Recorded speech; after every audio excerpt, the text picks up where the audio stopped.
Hi and welcome to my channel. I know the title sounds a little intense, but it's a true story of what happened to me in 2023. I was 27 and honestly life felt pretty smooth. I was close to hitting 100k net worth, got promoted at work and was working out regularly. Then everything just changed. I was diagnosed with breast cancer and lost my job. So this is my story of how it all fell apart and what it taught me about starting over. And if you are going through something hard right now, I hope these lessons help you feel a little less alone. So hi, I'm Cici, and I'm a 29 years old living in Singapore. If you're interested in personal growth, financial freedom, and getting through life's hardest challenge, you're in the right place. On this channel, I'll be journaling how 3 major life events shaped my 3 core goals. Firstly, is to achieve financial independence. Next, to improve my physical and mental well-being. And lastly, trying to create more streams of income. So back to the story. Before everything happened in 2023, I was on track. I was doing well in my career, getting promotions, increasing my income and saving consistently. I work out 2 to 3 times a week, ate pretty clean, and maintained a really good sleeping habit. Financially, I was investing regularly in ETFs and slowly growing my net worth. But things started to shift. In 2023, I started a new job and entered a sales role. And almost immediately, I knew it wasn't the right fit. I struggled to keep up with expectations and simply couldn't keep up with the huge amount of work. The stress affected me physically and I started falling sick a lot more. Then, I discovered a lump in my left breast. It was large enough to see, but at 27, I didn't think it could be cancer. I went to the GP and they reassured me that most of the lumps are non-cancerous. So I made an appointment at a public hospital and the biopsy result was inconclusive. I needed surgery to remove the lump for further testing, but the appointments at the public hospital took a few months. I really regretted going to a public hospital when I had the insurance coverage for a private one, but I'll cover that in future videos. While I waited for the results to come, I was put on a PIP, basically performance improvement plan, and was let go. It truly felt like my world was crashing down. So much of my identity was closely tied to my work. So being let go, while facing a possible cancer diagnosis, was very overwhelming. I felt like a failure, and I was so embarrassed to tell my family or friends. But that break eventually became a blessing. I finally did something I had always wanted, a solo trip. I took a working holiday to Japan, and as cliche as it sounds, rediscovered myself again. And when I came back to Singapore, I learned how to crochet and even took Japanese lessons. That journey actually became a turning point for me. After I came back, I found a new job which started at the start of a new year. And during the first week, I got the official diagnosis. Breast cancer, but thankfully, it was stage 0.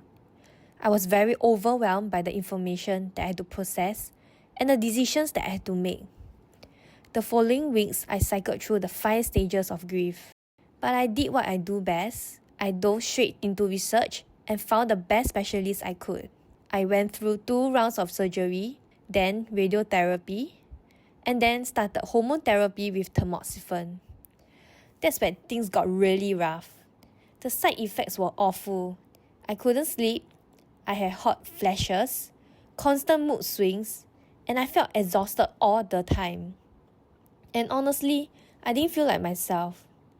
I felt bad for the people around me because I was so irritable and drained. I tried everything. Blackout curtains, earplugs, daily meditation, and while it helped a little, I was just counting down the days until I could stop the medication. And then I got DVT. It means deep vein thrombosis. It's a serious side effect of tamoxifen. I had to stop the treatment entirely. So now, I rely on regular checkups and just take things one step at a time. What I found the most difficult to do is to tell my loved ones. But once I told them, it really helped me to feel less alone. And I was so thankful I had bought critical illness insurance when I first started working. It gave me a peace of mind during this hardest time of my life. And most of all, I realized how strong my support system really is. I'm so thankful for the people who reminded me I will be okay. All of this taught me one thing. Life is too short to play it safe. Here are 4 lessons that changed the way I live and work. Firstly, health over hustle. Before cancer, I already thought I was living a pretty healthy life. But getting diagnosed made me really think about what I was putting into and onto my body. I became more intentional about everything. My diet, my skincare. I've always believed that your body reflects your emotional and mental state. So, if you're in a stressful job, it will definitely take a toll on your body, no matter how healthy you try to be.